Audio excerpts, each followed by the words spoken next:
IVM.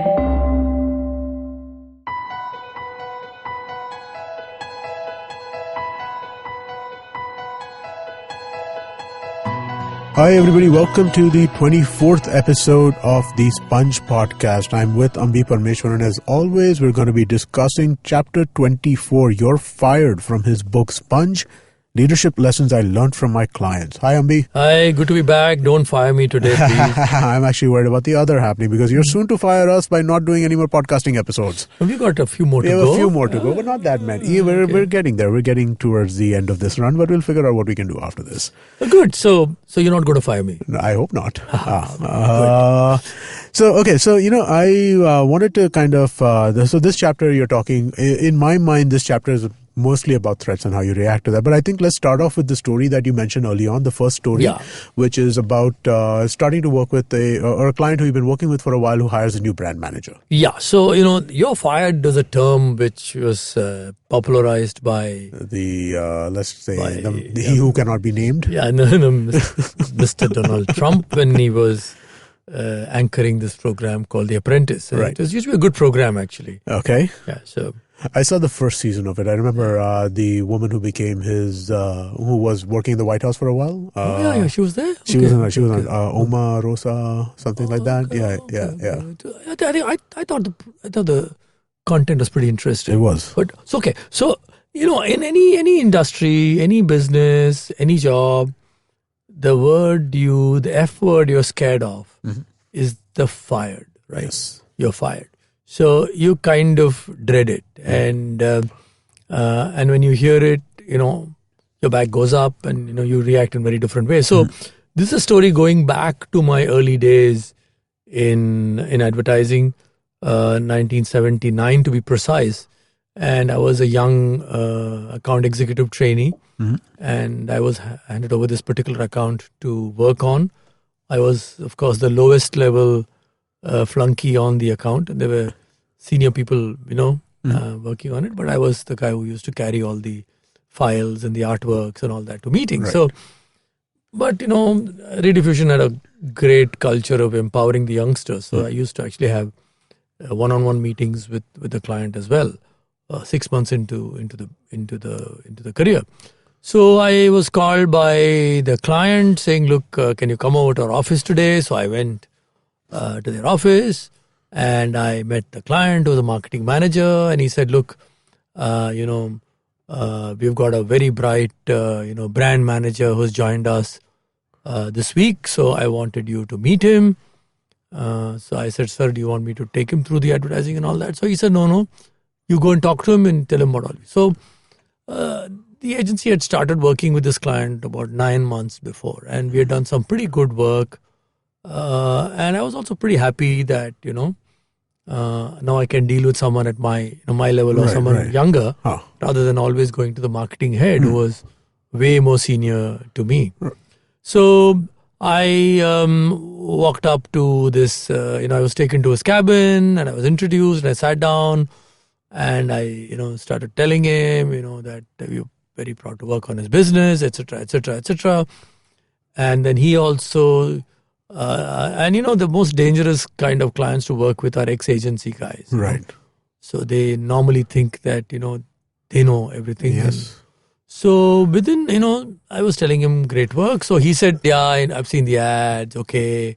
But, I want my agency to be very, proactive, very agile, So what do you do actually? I mean, sorry to interrupt the story and we can probably come back to it, but what do you do when somebody uses words like that, right? Which are essentially meaningless words, I think. So you just let them wash over you. Okay.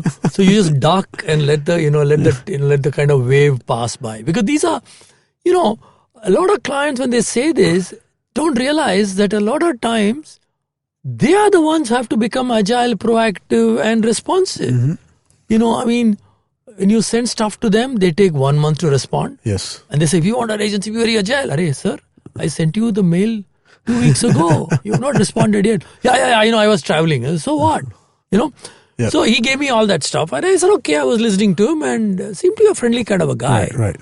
So then we came towards something. He wanted some poster to be designed. So So he said, yeah, and I'm going to, do a special campaign in this particular market, and I want this poster to be designed of this size, etc., etc. So I said, yes, sir, we can get that done. And he said, I want it tomorrow on my table. So, this meeting was happening around 4 p.m. Okay. So I said, tomorrow? He said, yeah, I want it on my table tomorrow morning. I don't know how you'll do it. So I said, boss, I have to go back to office. I don't know whether my credit director will be free to do this. And, we control quality at a very high level. And this is a very important account. So I don't think I can deliver it tomorrow. So give me a few days. I'll come back to you. He said, I don't care a damn. You are an agency. You have to deliver. And I want it delivered tomorrow. So I don't know. I said, look, I can't promise. I'm sorry. I'm an account executive. That too an account executive trainee. I don't even have a proper visiting card. But I can't promise this. So he said, if I don't have this on my table tomorrow, I'm telling you, I will fire your agency. Okay. So I said, hello. This guy has been on the job for 5 days and he's, talking about making such a major change. Fire and brimstone. So I don't know what got into me. I shouldn't have done it, but I was young. So I got really ball dragged. So I said, look, my friend, you're just new in the job, right? I'm also new, but I've got 6 months experience in this job. Right. You've got 5 days. Maybe you have 3 years experience before that, but you're new in this job. I don't think you have the power to fire the agency. In fact, I don't think your boss has the power to fire the agency. If the agency has to be fired, it has to be fired by your grandfather. Now, do you know who's your grandfather? So he said, what do you mean? So I said, listen, this account, there's a great relationship at the senior level. You don't threaten me like this, You can't do it. So, thank you very much. I am leaving. Oh. Okay? You do whatever you want to do. You want to sack the agency, go ahead and sack the agency. Right. Bye-bye. And I got up to leave. Then you should see the guy. From a big tiger, he became a little mouse and a bloody pussycat. Arey, why are you getting angry? Yaar? Sit down, no, we'll talk. I said, what do you mean talk? I can't deliver it tomorrow, I'm sorry. You said you'll sack me. Fire the agency. Go ahead, fire the agency, na? I can't deliver it tomorrow. Right. So you want to fire the agency? Fire. Please fire. Please fire the agency. Thank God, fire the agency. I'll have one less account to handle, I'll have less work. Go ahead. Right now, give me a letter. Fire the agency. So he got flustered. So he said, no, why are you getting angry? I was just saying, I promised my regional manager, I'll give him the art, I'll give him the poster in 3 days time, 5 days time, So you have to give me the artwork, I have to get it printed, it'll take time. No, mera naukri ka sawal hai. I said, listen boss, you can't make these promises without checking how long it takes, right? So I will try and do it quickly, but not tomorrow. So and at that time he cooled down. He said, I'm sorry, I said all that, don't take it to heart, Evo. And truth was, I delivered the poster, within 2 days' time. Right. And we turned out to be great friends. Okay. And we used to go on drinking binges together and all that. And many years later, I met him on Park Street. Walking down, and I'd finished my dinner or something. I was walking down. I said, "Arey, you're here." And we went into, I think, 007 bar, and had a few beers, and we talked about the old time, including this story. But I keep using. I've used this story so many times in my life, and I used to tell my team that barking dogs don't bite. Right. If a client says, "I will sack you," get up and tell the client, "Go ahead," and walk out. Right. He will not be able to sack you. Yeah. Only a client who can sack you is a guy who won't tell you he'll sack you. Yeah, it happens with deliberation. Yes. It's a deep relationship between a company and an agency. And that's true of any service organization. You don't hire and fire your It's service not on a partners. whim. You do it after due consideration. Absolutely. So you need to think through and do that. So I had today thinking back, I don't know whether I was in my senses when I said all that, but I probably folly of the youth, Right. So I was hot-headed and I said all that. And I tell my guys, look, I think I was too aggressive. I should not have been so aggressive. But hey, it worked, right? It comes down to an unrealistic deadline, right? I mean, like, how do you think, how should one deal with that, right? Because I think that's a problem that comes up in the kinds of fields that we work in fairly regularly. People will throw out a deadline saying that I need this by this day.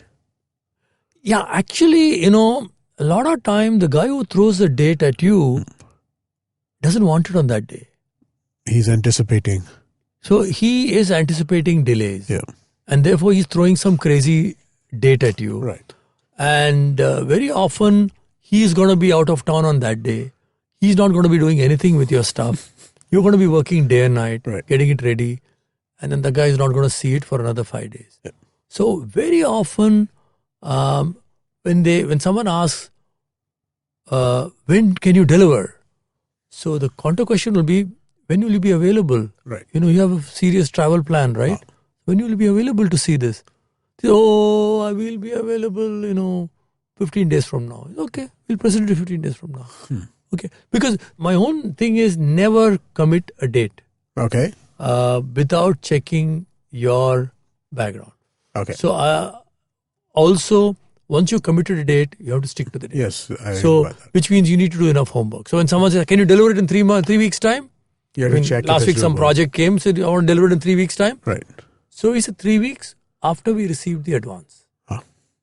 If you give the advance tomorrow, 3 weeks from tomorrow. Right. If you give the advance after 3 weeks, 3 weeks. 3 weeks from there, because that advance is needed for me to pay my field people, Correct. my these people, my those people. I can't pay that. Right. Oh, why can't you start? Sorry, we can't start. Yeah. Okay. That's a tough one though, man. Getting an advance out of people is like impossible these days. Yeah, so you ask for a crazy deadline without even writing a check. Yeah. I'm sorry, that doesn't work. So the problem is, the other bigger problem is that when you threaten someone, you think that guy is way below you. Therefore you're threatening him. But you don't know what that guy can do. That's an interesting this, right? I mean, like, how does one react to threats? And I mean, like, you're right. I mean, like, you never know you never know the person you're threatening, how they're going to react, or what possible ramifications can come out of a threat that they make. Yeah, so there is this other story in this chapter that about how a poor peon in our Bangalore office, the account executive wanted him to go and deliver a parcel at 5 o'clock or something, and this peon said, "I will do it tomorrow morning." And this account executive said, "Look, you better go and deliver it now." And the peon said, "Look, I have to go somewhere, so I can't go now. But even if I go now, by the time I reach the client office, it'll be 6:30 and their office will be closed. Right. What difference does it make? I'll take it today, I'll take it home, and tomorrow morning I'll deliver." So the account executive said, "No, you either take it now and go and deliver it, or you're fired." Right. This peon, he knew the neighboring office was a landlord. The neighboring office chairman turns out to be a friend of the chairman of Ulka. Okay. So this peon tells this account executive, "Please wait here, sir. Don't leave. The phone will ring in 5 minutes. You have to answer the call."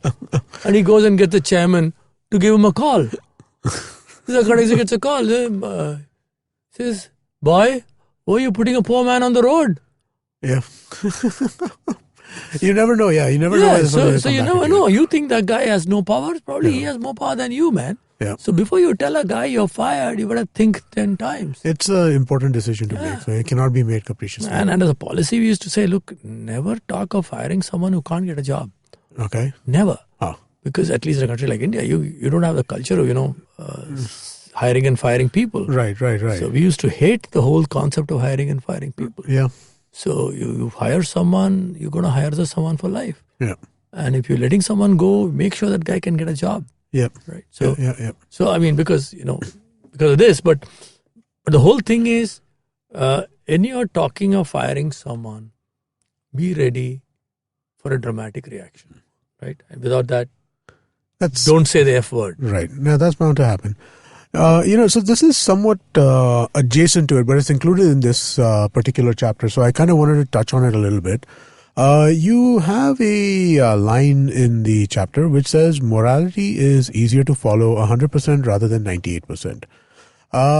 Can you expand on that a little bit? And I actually wanted to twist that question a bit and ask you if you think the same is true for business process.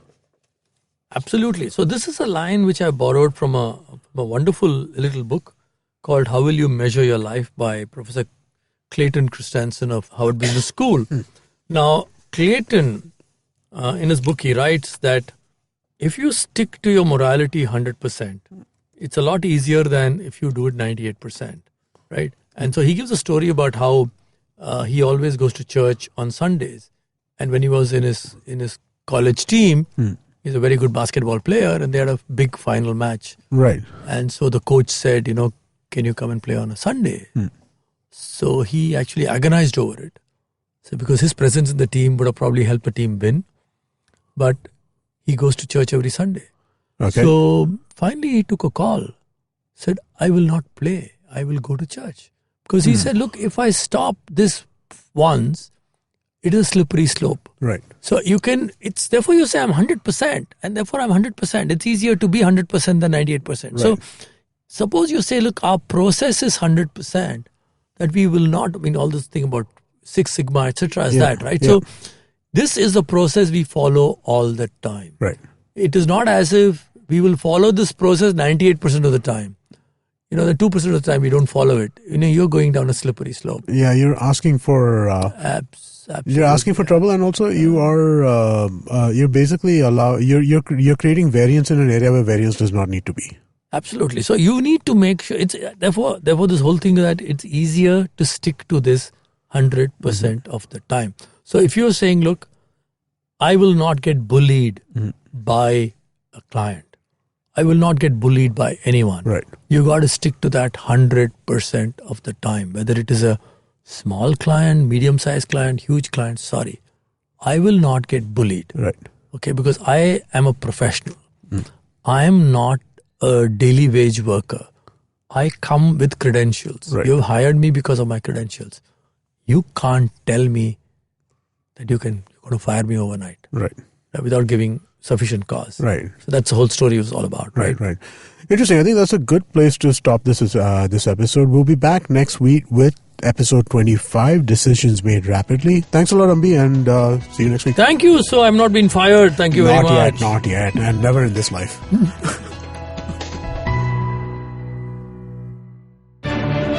Every week comes a show where three people come together to tell you about stuff they like.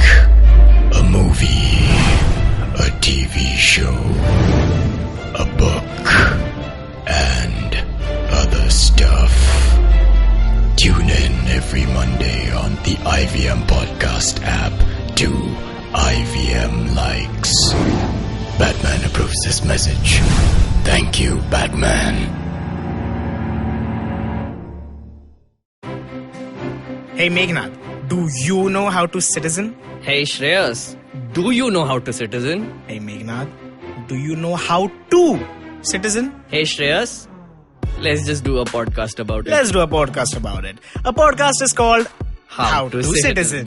In every episode, we get a new guest and discuss one chapter from the 8th grade civics textbook. Think about it as three friends revising before a test. And we go back to school. There's nostalgia, there's trauma, there are lunch breaks, there are favorite teachers, there are horrible teachers, there's everything. So every Tuesday we bring in a guest on the podcast and we ask them a very simple question. Do you know how to citizen? Meghnad, I think the question is, do you know how to citizen? But Shreyas, I'm asking you this question. Do